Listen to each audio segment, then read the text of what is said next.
our channel Sahitya Shiksha. Here today we will discuss about Raymond William. Raymond William का birth 1921 में हुआ और इनकी डेथ हुई थी 1988 में। रेमंड विलियम को कल्चरल स्टडी का मेन फाउंडर माना जाता है, क्योंकि इनके जो टेक्स्ट थे अगर उनको हटा दिया जाए कल्चरल स्टडी से तो ऐसा कहा जाता है कि कल्चरल स्टडी की जो फाउंडेशन है, जो नींव है, वो हिल जाएगी। इसलिए इनके जो टेक्स्ट हैं उन्होंने मेन कंट्रीब्यूट करा है कल्चरल स्टडी में। चलो इनके बारे में थोड़ा जान लेते हैं। ये वेल्स राइटर थे, ये वर्किंग क्लास से बिलोंग करते थे, बट इन्होंने अपनी लाइफ में कभी भी इस चीज को नहीं शो होने दिया कि ये वर्किंग क्लास से बिलोंग करते हैं। इन्होंने ये प्रूव करा कि अगर आप वर्किंग क्लास से बिलोंग करते तो जरूरी नहीं कि आप उसी लेवल पे रहो। ये कैम्ब्रिज यूनिवर्सिटी में गए, वहां पे इन्होंने एजुकेशन ली और फिर वहीं पे ये प्रोफेसर भी बने। ठीक है, कल्चरल स्टडी में तो इनका मेन कंट्रीब्यूशन था ही था। उसके अलावा पॉलिटिक्स में, मार्क्सिज्म में, टेलीविजन यानी कि मास मीडिया में भी इन्होंने अपना जम के टेक्स्ट लिखे हैं, बहुत सारे वर्क लिखे हैं जो कि मेन कल्चरल स्टडी की तरह ही मेन कहलाए उन फील्ड में भी। अब देखो इसके वर्क है वो फाउंडेशन बने कल्चरल स्टडी का, जैसे मैंने पहले ही बता दिया। और कल्चरल मेटरलिज्म का भी। ये कल्चरल मेटरलिज्म क्या होता है, कल्चरल स्टडी तो समझ में आता है, इसको भी हम आगे डिस्कस करेंगे। ठीक है, वो जाने जाते हैं उसके वर्क ऑन कल्चर। कल्चर के ऊपर जो उसने वर्क लिखे हैं सबसे ज्यादा वो उसी के नाम से जाने जाते हैं। ऐसा नहीं कि वो औरों के नाम से जाने जाते हैं, बट हमारा जो टॉपिक है वो कल्चरल स्टडी से रिलेटेड है तो हम ज्यादातर फोकस इसी पे करेंगे। और जो मेन जो रेमंड विलियम का अगर नाम आता है तो वो कल्चरल स्टडीज में ही आता है ज्यादातर। अब जो रेमंड विलियम है उन्होंने कल्चर को क्या बोला कि एक्चुअल में कल्चर है क्या। जैसे हमने पहले भी स्टुअर्ट हॉल के ऊपर जो लेक्चर लिए हुए हैं, फिर हमने रिचर्ड हॉवर्ड के ऊपर भी करवाया हुआ है, वी थॉमसन। तो सबकी अपने कल्चर को लेकर अपना अपना पॉइंट ऑफ व्यू था, सबका अपना अलग पॉइंट ऑफ व्यू था। तो अकॉर्डिंग टू रेमंड विलियम के अकॉर्डिंग कल्चर था कि culture is not a elite class people, not a politics power. Culture is a ordinary man people, कि मतलब जो साधारण लोग हैं या मिडिल जो फैमिली से बिलोंग करते हैं या वर्किंग क्लास से, वो सब कल्चर है। ये नहीं कि कोई कम्युनिटी है जो पावर में है वो आके कुछ कह रही है तो वो कल्चर है। इसका एग्जांपल मैं आपको देती हूँ। मान लिया कि जैसे अभी कोरोना वायरस आया था तो उस टाइम पे मोदी ने बोला कि मतलब बाहर नहीं निकलना। हाँ चलो वो हमारी सेफ्टी के लिए था, मैं कुछ उनके खिलाफ नहीं बोल रही, बट मैं आपको एज एग्जाम्पल दे रही हूँ। तो कई उसमें कितनी पॉपुलेशन ऐसी थी कि जिनका काम तभी चलता था जब वो रोज काम पे जाते थे, फिर शाम को वो उसी से जो पैसे मिलते थे उन्हीं से खाना खाते थे। कितने सारे लोग, लाखों लोग ऐसे थे। अब जब उनका काम बंद हो गया, वो घर से बाहर ही नहीं जा रहे, तो क्या होगा? क्या उसका प्रभाव उन लोगों पे पड़ेगा जो कंपनी के मैनेजर थे या सीईओ थे? शायद बहुत कम। अगर वो घर पे भी हैं तो ऐसा तो नहीं कि उनको खाना नहीं मिलेगा। सबसे ज्यादा उसका प्रभाव किस चीज पे पड़ेगा? सबसे ज्यादा प्रभाव पड़ेगा वर्किंग क्लास पे और मिडिल क्लास पे, जिसका काम ही था कि डेली की जो लाइफ चल रही है उससे अपनी जो जीवन याचिका है वो प्राप्त करना। उन पे सबसे ज्यादा प्रभाव पड़ेगा। तो यही कह रहे कि उनके कल्चर को समझना, जानना, उनके कल्चर को देखना ही कल्चर है, अकॉर्डिंग टू रेमंड विलियम। अब देखो, कल्चर इज ऑर्डिनरी। कल्चर साधारण चीज है, not extraordinary, and is not elite. ये इलियट नहीं है, यानी कि ये नहीं है कि आप एरिस्टोक्रेट हो तो ही आपका कल्चर है, और अगर आप मिडिल क्लास फैमिली हो तो आपका कोई एग्जिस्टेंस ही नहीं है। ऐसा नहीं है। Calling for a democratic approach to the arts.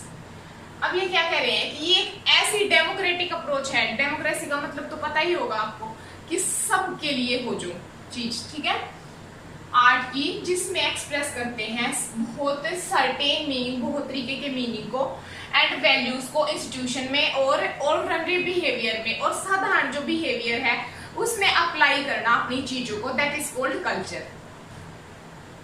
अब ये क्या खैर, अब इन्होंने बहुत सारे इंपॉर्टेंट वर्क भी लिखे हैं। जितने भी वर्क मैंने लिखे हुए हैं और जो मैं अभी बताने जा रही हूँ, वो हर वर्क बहुत ज्यादा इंपॉर्टेंट है। बिना किसी एक भी वर्क के स्किप करे आपको सारे के सारे वर्क याद रखने हैं, उनकी डेट्स याद रखनी है, ठीक है। तो सबसे फर्स्ट है कल्चर एंड सोसाइटी, जो 1958 में आया। इसमें भी कल्चर के बारे में, अब जितने भी वर्क आएंगे उसमें एक थीम तो पक्का है, कल्चर तो है ही है। तो कल्चर एंड सोसाइटी 1958 में। सेकेंड है हमारा मार्क्सिज्म और लिटरेचर 1977 में। इन्होंने, क्योंकि मैंने बताया था ना स्टार्टिंग में कि मार्क्सिज्म में भी रेमंड विलियम ने अपना पूरा का पूरा कंट्रीब्यूशन दिया है, ठीक है, जो 1977 में। फिर है third the country and city. फिर इसमें भी बताया है कि एक कंट्री के अंदर जो एक सिटी होती है वो किस तरीके से अपना जो कंट्रीब्यूशन है वो देती है किसी कंट्री को ऊपर ले जाने के लिए। तो ये 1973 में आया। ये सबसे मोस्ट इम्पोर्टेंट है द लॉन्ग रेवोल्यूशन। पेपर में बहुत बार इसमें से क्वेश्चन रहते हैं। वैसे तो रेमंड विलियम के जितने भी ये वर्क हैं इनमें किसी से भी कोई भी क्वेश्चन आ सकता है, कुछ भी आपसे पूछ सकते हैं। टाइटल तो आपको डेफिनेटली 100% याद होने ही चाहिए। द लॉन्ग रेवोल्यूशन है 1961 में आया, कि लंबे समय तक जो रेवोल्यूशन चला। फिर है कीवर्ड अ वोकैबुलरी। कीवर्ड यानी कि एक ऐसी वोकैबुलरी जो कल्चर और सोसाइटी को रिप्रेजेंट करे, 1976 में आया। ये हमारे 5 वर्क हो गए। अब आगे देखो टेलीविजन। अब मैंने बताया था कि मास मीडिया के ऊपर भी इन्होंने अपना जो हाथ है वो चलाया है, यानी कि अपने वर्क लिखे हैं। 7 है हमारा कल्चर एंड मेटेरियलिज्म 1980 में। ये कल्चर और मेटेरियलिज्म है, और इसी साल इन्होंने problem in materialism and culture भी लिखा, और इसी में ये टर्म आई थी कल्चरल मेटेरियलिज्म। आई होप कि आपको इसका इंट्रोडक्शन और मेन वर्क समझ में आ गए होंगे। अब हम इसके एक इम्पोर्टेंट टर्म को डिस्कस करने वाले हैं, that is called cultural materialism. Cultural materialism है ये इस 1980 में आई, कल्चर एंड मेटेरियलिज्म बुक में आई थी, ठीक है। अब देखो इसमें क्या कहता है। सबसे पहले तो मैं ये बता देती हूँ कि जो कल्चरल मेटेरियलिज्म है वो सबसे पहले किसने यूज करी। क्या रेमंड विलियम ही उसके फाउंडर थे, उन्होंने उसको यूज करा, उससे पहले क्या उसका कोई एग्जिस्टेंस था या नहीं। जो कल्चरल मेटेरियलिज्म है वो सबसे पहले इंट्रोड्यूस करी गई थी एंथ्रोपोलॉजी में, और मार्विन ने उसको सबसे पहले अपनी बुक राइज ऑफ एंथ्रोपोलॉजिक थ्योरी में यूज करा था। बट जो फेमस हुई ये टर्म, या जिससे कि ये हमारे तक पहुंची, तो ये रेमंड विलियम ने पॉपुलराइज ज्यादा इसको करा था। तो देख लेते हैं कि रेमंड विलियम के अकॉर्डिंग क्या था cultural materialism. It is a theoretical movement alone new historicism. ये एक थ्योरेटिकल मूवमेंट था न्यू हिस्टोरिसिज्म के साथ। अब ये न्यू हिस्टोरिसिज्म कौन थे? ये न्यू हिस्टोरिसिज्म थे जो हिस्ट्री के पॉइंट ऑफ व्यू को देख रहे थे, बट नए तरीके से, कि जो हिस्ट्री में की जो बुक्स हैं उनको देखना, उनमें क्या क्या हुआ है, उनके अंदर क्या चीज़ें इंपॉर्टेंट हैं, उन सबको। जैसे एफ.आर. लिवाइस है, उन्होंने भी एक वर्क लिखा द ग्रेट ट्रेडिशन, उसमें भी इस चीज़ को अच्छे से डिफाइन कर रहा है। शायद टी.एस. इलियट के, चार्ल्स डिकन और एलिजाबेथ बेरेट ब्राउन, इनके राइटर्स के एग्जाम्पल लिए हैं उसने अपने वर्क में, और उसने भी वो न्यू हिस्टोरिसिज्म से बिलोंग करते हैं। तो क्या है कि कल्चरल मेटेरियलिज्म भी उससे जुड़ा हुआ है। मैं बता देती हूँ कि एक्चुअल में इसका मीनिंग क्या है। कल्चर का मीनिंग तो आपको समझ में आ गया होगा। मेटेरियलिज्म का मतलब होता है मटेरियल, यानी कि जो मटेरियल हमारे पास है, जैसे हम कह सकते हैं आईफोन हो गया, गाड़ी, या फिर बंगला, जो भी मटेरियल हमारे सराउंडिंग है वो सब क्या है, वो सब कल्चर मटेरियलिज्म है, ठीक है। अब देखो अब मैं इसको डिफाइन कर देती हूँ कि कल्चरल मटेरियलिज्म है ना, वो कैसे न्यू हिस्टोरियम कि इसका मेन पर्पस था कि हिस्ट्री के उन टेक्स्ट को उठाना जिसमें कि किसी ऐसे मूवमेंट के बारे में हो जहाँ पे किसी को स्ट्रेस करा जा रहा है या डोमिनेट करा जा रहा है, किसी डोमिनेंट कल्चर को उठा लेना और फिर उसको रिप्रेजेंट करना, ठीक है, वही कल्चरल मटेरियलिज्म था। जैसे इसमें इसने रिफ्लेक्ट करा रेमंड ने कि डोमिनेंट वैल्यू ऑफ सोसाइटी, कि जो डोमिनेट करा जा रहा है ना सोसाइटी को, क्या डोमिनेंट जो सोसाइटी है उसकी कोई वैल्यू है या नहीं। अब हिस्ट्री में जितने भी जो लोग थे उनको डोमिनेंट, उनको दबाया गया है, नीचे एक्सप्रेस करा गया है, उनकी वैल्यूज के बारे में। सेकंड है रेमंड है इसमें बिलीव करता है कि that all society operate according to a model in which production and reproduction dominate and determine all sector of culture। क्या माना जाता है कि जो पूरी की पूरी जो सोसाइटी है वो किसके अकॉर्डिंग ऑपरेट होती है, ऐसे मॉडल जिसमें प्रोडक्शन और रिप्रोडक्शन हो और डोमिनेंट हो। यानी कि अगर आप कोई चीज प्रोड्यूस कर रहे हो और अगर आप उसको रिप्रोड्यूस कर रहे हो, मान लिया कि प्रोड्यूस करने का कि जैसे आपने कोई मैसेज कोई लेक्चर तैयार करा, जैसे मैंने ये लेक्चर तैयार करा फिर मैंने आप तक पहुंचाया, आप इसको रिप्रोड्यूस कर रहे हो, अपने तरीके से ले रहे हो, तो ये ऐसा मॉडल है जिसमें डोमिनेंट है। यानी कि रिप्रोडक्शन कैसा हो कि जो मैंने बताया है ना उसके हिसाब से ही आप रिप्रोड्यूस करो, ठीक है। यानी कि कहने का मतलब है कि अगर कोई रिच कंट्री या रिच पीपल या कोई ऐसे जो हमारे से डिफरेंट हैं, जो हाई क्लास से बिलोंग करते हैं, वही जो पीपल हैं वही क्या करते हैं, उन्हीं का वही तुम्हें डोमिनेंट को बताते हैं कि तुम्हारे लिए क्या सही है, वही प्रोड्यूस करते हैं। और जो डोमिनेंट क्लास है वो ओनली रिप्रोड्यूस करती है, उस चीज को देखती है बस कि वो एक्चुअल में क्या है। And determine all sector of culture, और उसको निश्चित कर लेती है हर सेक्टर में कल्चर के कि एक्चुअल में कल्चर में इस चीज को अप्लाई कैसे करना है, ठीक है। He called cultural materialism. अब उसने कल्चरल मेटेरियलिज्म को, रेमंड विलियम ने एक्चुअल में बोला क्या है, ये इंपॉर्टेंट है बहुत ज्यादा, इसको याद रखना है। Residual, emergent, appositional. एक एक का मीनिंग समझा देती हूँ। रेसिडुअल का मतलब होता है बचा कुचा, यानी कि जो इडियट क्लास है या जो हमारे से ऊपर वाले, मान लिया कि आज हमारे अंदर कोई फैशन आता है, कोई ट्रेंड चलता है, तो वो कहाँ से आता है, यूएसए, यानी कि जो बड़ी कंट्रीज है वहां से आता है, और फिर उन्हीं को हम क्या करते हैं, उन्हीं को हम अपना लेते हैं, ठीक है। तो जो रेसिडुअल यानी कि बचा खुचा जो कल्चर है, जो कि इडियट क्लास ने हमने उनसे देख के सीख लिया, या कुछ ये लगा कि हाँ भाई वो तो बहुत ज्यादा, जैसे कोई अंग्रेज आ गया उसने किसी अच्छे वैसे कपड़े डाले हुए हैं तो उसी को अडॉप्ट कर लिया, जो भी कुछ देखने को मिला वही थोड़ा बहुत ले लिया, तो वो है रेसिडुअल। एमरजेंट, और फिर ये हो जाता है कि हाँ अगर हम वो चीजें कर रहे हैं तो ये हम बेस्ट हैं, अदरवाइज हम बेस्ट ही नहीं है। अगर हम वो कर रहे हैं तो वो करनी ही पड़ेगी, अच्छी गाड़ी होनी ही चाहिए। अगर आपके पास अच्छी गाड़ी नहीं है तो आप क्या हो, एक अच्छे आदमी हो ही नहीं। एमरजेंट यानी कि इमरजेंसी हो गई या लागू करना जरूरी हो गया उन चीजों को। थर्ड है अपोजिशनल, कि आप उसके अपोजिट नहीं जा सकते, जो भी कल्चर वहां से आया है या उसको जो अडॉप्ट करा गया है उसके। आई होप कि सारी चीजें आपको क्लियर हो रही होंगी। ओके,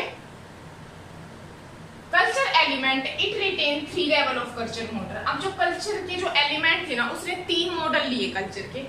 सबसे पहला है इंफ्रास्ट्रक्चर। इंफ्रास्ट्रक्चर के अंदर क्या आता है कि जैसे सारी पॉपुलेशन है, अब मान लिया हमें किस चीज की नीड है, ठीक है, हमें किस चीज को जरूरत, क्या चीज हमें चाहिए, वो सब इंफ्रास्ट्रक्चर में आ जाता है। और रिसोर्सेज, किन रिसोर्सेज की हमें जरूरत है, क्या चीजें चाहिए हमें, वो सारे इंफ्रास्ट्रक्चर है। सेकेंड है हमारा स्ट्रक्चर, इसमें आ जाती है गवर्नमेंट की, जब इंफ्रास्ट्रक्चर में हमें नीड थी यहाँ पे हमें मिल जाती है, जैसे गवर्नमेंट हो गई, एजुकेशन हो गई, प्रोडक्शन हो गया, रेगुलेशन हो गई, ये सारी चीजें जब इंफ्रास्ट्रक्चर की स्ट्रक्चर में हमें मिल जाती हैं। और फिर थर्ड है सुपर स्ट्रक्चर, यानी कि सबसे बड़ा स्ट्रक्चर कि उसके बिना सोसाइटी चलती ही नहीं। जैसे कि कानून, क्या कोई ऐसी सोसाइटी की आप इमेजिनेशन कर सकते हो जिसमें कोई लॉ ही ना हो, या कोई रिलीजन ना हो, पॉलिटिक्स ना हो, ठीक है, साइंस, वैल्यू, इमोशन है, ये कुछ ना हो? क्या आप ऐसी सोसाइटी की कल्पना कर सकते हैं? Definitely not. ये चीजें तो होनी ही चाहिए, ठीक है। अब इसका एक और इम्पोर्टेंट पॉइंट रह गया है, जो कल्चरल जो कल्चर है अकॉर्डिंग टू रेमंड विलियम के अकॉर्डिंग जो कल्चर है उसके 4 इंपॉर्टेंट एस्पेक्ट इन्होंने बताए हैं। कल्चरल मेटेरियलिज्म के अंदर ही आते हैं ये चारों भी। पहला है हिस्टोरिकल कंटेक्स्ट, कि मान लिया अगर आप किसी भी बुक को अच्छे से हिस्ट्री की को उठाते हो तो उसके हर कंटेक्स्ट को ध्यान से ऑब्जर्व करो, देखो कि वो एक्चुअल में किस पॉइंट ऑफ व्यू पे फोकस करना चाहते थे। फिर है second close textual analyse. Close textual analyse का मतलब होता है कि फिर उसको अगर आपने किसी हिस्टोरिकल कंटेक्स्ट को उठाया है तो उसको बिल्कुल डीपली उसको एनालाइज करो कि एक्चुअल में जो राइटर है उसने समझाने की कोशिश क्या करी है, या एक्चुअल में जो हिस्ट्री है उसमें हुआ क्या था एक्चुअल में। फिर थर्ड है पॉलिटिकल कमेंटमेंट, कि उस टाइम पे किन किन जो पावर में थे, जो पॉलिटिक्स में थे, उन्होंने क्या क्या कमेंटमेंट करी, क्या उन्होंने वो पूरी करी कि नहीं करी, उस चीज को आप देखोगे। फिर फोर्थ है थ्योरेटिकल मूवमेंट। थ्योरेटिकल मूवमेंट में क्या आता है, थ्योरेटिकल मेथड में क्या आता है कि थ्योरीज कि जो जैसे कल्चरल मेटेरियलिज्म है ये भी तो एक थ्योरी थी ना, ये भी तो एक थ्योरी थी। थ्योरी का मतलब क्या होता है कि कोई भी ऐसी चीज जो उस टाइम पे जरूरी हो, पूरी सोसाइटी को रिप्रेजेंट करे, उसी चीज को थ्योरी बोलते हैं। कि मतलब थ्योरेटिकल मेथड, थ्योरी के पॉइंट ऑफ व्यू से भी आपको देखना है कि क्या इंपॉर्टेंट थ्योरीज थी वहां पे आए, उनको रीड करना है अच्छे से और उनको सामने लेके आना है। एक वर्क था शेक्सपियर प्रीफेस, जो जोनाथन डोलीमोर और एलन सिगफील्ड ने लिखा था। रेमंड विलियम ने भी उसमें कंट्रीब्यूशन दिया था अपना, तो उसको भी कल्चरल मेटेरियलिज्म में जोड़ा जाता है, या हम कह सकते हैं कि न्यू हिस्टोरिसिज्म का भी वर्क मान सकते हैं, वो भी बहुत ही बेस्ट माना जाता है इस एग्जाम्पल के लिए। ठीक है, तो आई होप कि ये सब आपको समझ में आया होगा। इसके वर्क के ऊपर हम एक वीडियो अलग से बनाएंगे जिसमें कि हम इनके वर्क्स को डिस्कस करेंगे।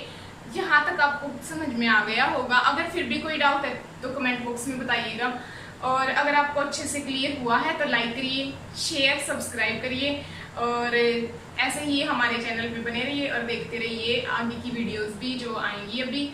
तो thank you friends, thank you.